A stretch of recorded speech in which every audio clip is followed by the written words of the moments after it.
ಸಮತಾ ಸೈನಿಕ ದಳ Republican party of ಇಂಡಿಯಾದ ಯುವ ಘಟಕದ ರಾಜ್ಯಾಧ್ಯಕ್ಷರಾದ ಯುವ ಹೋರಾಟಗಾರರಾದ ಜಿ.ಪಿ. ಪ್ರಶಾಂತ್ ಅವರ ಇವತ್ತು 40 ವರ್ಷದ ಹುಟ್ಟುಹಬ್ಬ. ಹಾಗಾಗಿ ಏನು ಸಮತಾ ಸೈನಿಕ ದಳ ಇರ್ಬೋದು, ರಿಪಬ್ಲಿಕನ್ ಪಾರ್ಟಿ ಆಫ್ ಇಂಡಿಯಾ ಇರ್ಬೋದು ಮತ್ತು ಕರುನಾಡ ಸೇನೆ ಎಲ್ಲ ಮತ್ತು ಇಲ್ಲಿ ಸ್ಥಳೀಕರು ಎಲ್ಲ ಸೇರಿ ಇವತ್ತು ಒಂದು ಕದ್ರೇನಹಳ್ಳಿಲಿ ಇವತ್ತು ಒಂದು ವಿಶೇಷವಾದ ದಿನ ಅಂತ ಹೇಳೋಕ್ಕೆ ಇಷ್ಟಪಡ್ತೀವಿ. ಯಾಕೆ ಅಂತಂದರೆ ಇವರು ವರ್ಷದಲ್ಲಿ 3-4 ಕಾರ್ಯಕ್ರಮ ಮಾಡ್ತಾರೆ, ವಿಭಿನ್ನವಾಗಿ ಮಾಡ್ತಾರೆ.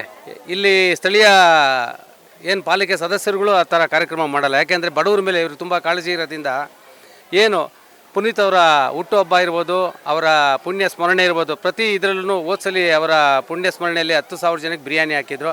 ಹಾಗಾಗಿ ಅವರು ಹುಟ್ಟುಹಬ್ಬದ ದಿನ ಅವ್ರ ನೆನಪಿಗೋಸ್ಕರನೇ ಇವರು ಪುನೀತ್ ಅವ್ರ ನೆನಪಿಗೋಸ್ಕರನೇ 3,000 ಜನಕ್ಕೆ ಬಿರಿಯಾನಿ ಹಾಗೂ ಒಂದು 4,000 ಜನಕ್ಕೆ ಕಂಬಳಿ ವಿತರಣೆ ಮತ್ತು ಶಾಲಾ ಮಕ್ಕಳಿಗೆ ನೋಟ್ ಪುಸ್ತಕ ಮತ್ತು ಏನು ಇಲ್ಲಿ ಸ್ಥಳೀಕರಿಗೆ ಆರೋಗ್ಯ ತಪಾಸಣೆ ಮತ್ತು ವಿಧವಾದ ಏನು ಸಾಮಾಜಿಕ ಕಾರ್ಯವನ್ನು ಮಾಡ್ತಾ ಇದ್ದಾರೆ.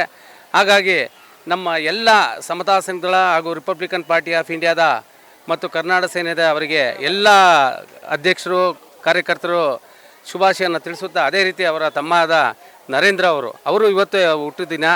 ಯಾಕೆಂದರೆ ಡಿಸೆಂಬರಲ್ಲಿ ಹುಟ್ಟಿದಂಥ ವ್ಯಕ್ತಿಗಳು ಪ್ರಮುಖವಾಗಿ ಇವತ್ತು ರಾಜಕೀಯದಲ್ಲಿರ್ಬೋದು, ಪ್ರತಿಯೊಂದು ರಾಷ್ಟ್ರೀಯ ಅಂತರ್ಮಟ್ಟದಲ್ಲಿ ಇರುವಂಥ ವ್ಯಕ್ತಿಗಳಾಗಿದ್ದಾರೆ. ಹಾಗಾಗಿ ಅವರು ಇನ್ನೂ ಉನ್ನತವಾಗಿ ಬೆಳೀಲಿ, ಏನು ರಾಜಕೀಯವಾಗಲಿ ಸಾಮಾಜಿಕವಾಗಲಿ, ಸಾಮಾಜಿಕ ಜನಗಳಿಗೆ ಸಮಾಜ ಸೇವೆಯಲ್ಲಿ ತೊಡಗಲಿ. ಇನ್ನೂ ಭಗವಂತ ಅವ್ರಿಗೆ ಸುಖ, ಶಾಂತಿ, ಆರೋಗ್ಯ, ಆಯುಸ್ಸು, ಭಾಗ್ಯ ಕೊಡಲಿ ಅಂತ ಈ ಮೂಲಕ ನಾನು ಕೇಳ್ಕೊಳ್ತಾ ಇದ್ದೀನಿ. ಅವ್ರಿಗೆ ಶುಭಾಶಯ ಕೊಡ್ತಾ ಇದ್ದೀನಿ. ಜೈ ಭೀಮ್, ಜೈ ಭಾರತ್.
ಸ್ನೇಹಿತರು ಎಲ್ರಿಗೂ ಇರ್ತಾರೆ, ಬಟ್ ನನಗೆ ಸಿಕ್ಕಿರೋ ಸ್ನೇಹಿತರು ಗಾಡ್ ಗಿಫ್ಟ್ ಅಂತ ನಾನು ಹೇಳೋಕ್ಕೆ ಇಷ್ಟಪಡ್ತೀನಿ. ಎಲ್ಲರೂ ಒಂಥರ ಮೋಜು ಮಸ್ತಿನಲ್ಲಿ ಊಟದ ಹಬ್ಬ ಮಾಡ್ಕೋತಾರೆ. ಆದರೆ ನಾನು ಪ್ರತಿ ವರ್ಷ ನನ್ನ ಬರ್ಡೇನ ನಮ್ಮ ನರೇಂದ್ರ ಆಗಿ ಮಹೇಶ್ ಆಗಿರ್ಬೋದು, ನನ್ನ ಎಲ್ಲ ಸ್ನೇಹಿತರು ಸೇರಿ ಒಂದು ಬಡವರಿಗೆ ನನ್ನ ಆಲೋಚನೆ ಅವ್ರಿಗೂ ಇದೆ. ಏನಂದರೆ ಯಾರಿಗಾನ ಒಬ್ರಿಗೆ ಏನಾದರೂ ಒಂದು ಬಡವರಿಗೆ ಏನೋ ಒಂದು ಸಹಾಯ ಆಗಬೇಕು. ಯಾವುದೇ ಕಾರ್ಯಕ್ರಮ ಮಾಡಲಿ, ನಾವು ಇಂಡಿಪೆಂಡೆನ್ಸ್ ಡೇ ಮಾಡಲಿ, ಗಣೇಶನ ಹಬ್ಬ ಮಾಡಲಿ, ಪುನೀತ್ ರಾಜ್ಕುಮಾರ್ ಅವ್ರ ಫಂಕ್ಷನ್ ಮಾಡಲಿ, ಯಾವುದೇ ಕಾರ್ಯಕ್ರಮ ಮಾಡಿದ್ರೂ ಊಟದ ವ್ಯವಸ್ಥೆ ಇರುತ್ತೆ. ಸಾವಿರಾರು ಜನಕ್ಕೆ ಬುಕ್ಸ್ ಆಗಿರ್ಬೋದು, ಸೀರೆ ಆಗಿರ್ಬೋದು, health camp, blood camp, I camp ಭಾಳಷ್ಟು ನಾವು 20 ವರ್ಷದಿಂದ ಮಾಡ್ಕೊಂಡ್ಬಂದಿದ್ದೀವಿ. ವೀಲ್ ಚೇರ್ಗಳು ಭಾಳಷ್ಟು ಮಾಡಿದ್ದೀವಿ. ಅದನ್ನ ಹೇಳೋಕ್ಕಾಗಲ್ಲ, ಮಾಡಿದ್ದನ್ನ ಹೇಳ್ಬಾರ್ದು ಅಂತ ಹೇಳ್ತಾರೆ. ಆಮೇಲೆ ನನಗೆ ಯಾವುದೇ ರಾಜಕೀಯ ಉದ್ದೇಶ ಇಲ್ಲ. ನಾನು ಸಮಾಜ ಸೇವೆ ಮಾಡಬೇಕು ಅಂತ ಚಿಕ್ಕ ವಯಸ್ಸಿಂದ ನನಗೆ ಭಾಳ ಅಷ್ಟು ಆಸೆ ಇತ್ತು. ಅದೇ ಒಂದು ದಾರಿ ನಾನು ಬರ್ತಾಯಿದ್ದೀನಿ. ನನಗೆ ನಮ್ಮ ಅಗ್ನಿಶ್ರೀಧರಣ್ಣವರು ನನ್ನ ಅರಿವಿನ ಗುರುಗಳು, ನನ್ನ ವೆಂಕಟಸಾಮಣ್ಣವರು ನನ್ನ ಹೋರಾಟದ ಗುರುಗಳು, ಬಸವಣ್ಣನ ನನ್ನ ಜೀವನದ ಗುರುಗಳು. ಹಂಗೆ ನನಗೆ ಒಬ್ಬೊಬ್ಬರು ಒಂದೊಂದು ಹಂತದಲ್ಲಿ ನನ್ನ ಕೈ ಹಿಡಿದು ಎತ್ತಿದವರು. ಮೊದಲು ನನಗೆ ತಗೊಂಡೋಗಿ ಅಲ್ಲಿ ಸೇರಿಸಿದವರು ನಮ್ಮ ಮೆಮ್ಮುದಣ ಅಂತ. ಅವ್ರನ್ನ ಇವತ್ತಲ್ಲಿ ನಾನು ನೆನೆಸ್ಕೊಳ್ಳೋಕೆ ಇಷ್ಟಪಡ್ತೀನಿ. ಯಾಕಂದರೆ ಅವ್ರು ನನ್ನ ಕರ್ಕೊಂಡೋಗಿ ಅಲ್ಲಿ ಕರುನಾಡ ಸೇನೆ ಅಂತ ಸಂಘಟನೆ ಅಗ್ನಿಶ್ರೀಧರ್ ಸರ್ ಹತ್ರ ಕರ್ಕೊಂಡೋಗ್ಬಿಟ್ರು. ಆವತ್ತು ನಾನು ಇನ್ನೂ 22 ವರ್ಷ 23 ವರ್ಷ ನನಗೆ ಅವತ್ತು. ಆಗಲಿ ಇವಾಗ 18-20 ವರ್ಷ ಆಯಿತು ನನ್ನ ಸಂಘಟನೆಯಲ್ಲಿದ್ದೀನಿ. ಆವತ್ತಿನಿಂದ ಇವತ್ತಿನವರೆಗೂ ನಾವು ಸಮಾಜ ಸೇವೆ ಮುಖಾಂತರನೇ ಕೆಲಸ ಮಾಡ್ಕೊಂಡು ಬರ್ತಾಯಿದ್ದೀವಿ ಸರ್. ಮನುಷ್ಯರಾಗಿ ನಾವು ಹುಟ್ಟುಬಿಟ್ಟಿದ್ದೀವಿ. ಕೈಲಾಗಿದ್ದ ಸೇವೆ ಯಾರು ಕಷ್ಟದಲ್ಲಿರ್ತಾರೋ ಅವ್ರಿಗೆ ಮಾಡೋಣ. ಅದು ಏನೇ ಇರ್ಬೋದು, ಸಣ್ಣದೋ ದೊಡ್ಡದೋ, ಕೈಲಿ ಎಷ್ಟಾಗುತ್ತೋ ಅಷ್ಟು ಸೇವೆ ಮಾಡೋಣ ಅನ್ನೋದೇ ನನ್ನ ಮೂಲ ಉದ್ದೇಶ. ಅದೇ ಎಲ್ಲರೂ ಒಂದು ಇದು ಮಾಡ್ಕೊಳ್ಳಿ. ಆಮೇಲೆ ಬರ್ಡೇಗಳ್ನೂ ಅಷ್ಟೇ, ಯಾರಿಗಾನ ಒಂದು ಇಲ್ಲ ನನ್ನನ್ನು ನೋಡಿ ಹೊಟ್ಟೆ ಊರ್ಕೊಂಡು ಕೆಲವರು ಮಾಡೋರು ಇರ್ತಾರೆ. ಅವನೇನು ಮಾಡೋದು 10,000 ಬುಕ್ಸ್ ಕೊಟ್ಟರೆ ನಾನು 20,000 ಕೊಡ್ತೀನಿ, ಮಾಡಲಿ, ನನಗೇನು ಬೇಜಾರಿಲ್ಲ. ಇಲ್ವಾ ಅವನೇನೋ ಮಾಡ್ತಾಯಿದ್ದಾನಪ್ಪ, ನಾವು ಮಾಡೋಣ ಅನ್ನೋ ಒಂದು ಉದ್ದೇಶದಲ್ಲಿ ಮಾಡಲಿ, ಅದಕ್ಕೂ ಓಕೆ. ಒಟ್ಟಿನ ಯಾರೋ ಒಬ್ಬರಿಗೆ ಒಂದು ಒಳ್ಳೇದಾಗುತ್ತಲ್ಲ ಅನ್ನೋದೇ ನನ್ನ ಈ ಮುಖಾಂತರ ಹೇಳೋಕ್ಕೆ ಇಷ್ಟಪಡ್ತೀನಿ ಸಂದೇಶ ಅಂತ.